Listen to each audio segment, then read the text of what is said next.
to simplify 3 over 2 square root of 3, so all you have to do is multiply the whole expression by square root of 3, both the numerator and then the denominator. So square root of 3 over square root of 3. And then multiply directly the 3 times square root of 3, or the numerator, which is 3 square root of 3. And then over 2 square root of 3 times square root of 3 is 2 square root of 9. So square root of 3 times square root of 3 is square root of 9.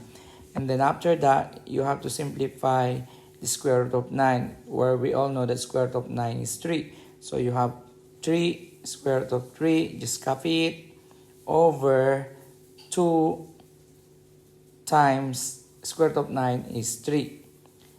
And then after that, we can cancel out both 3 in there. So 3 and 3 are cancelled out. So the remaining part is square root of 3 over 2. And that is the answer. Okay, that's all. Bye.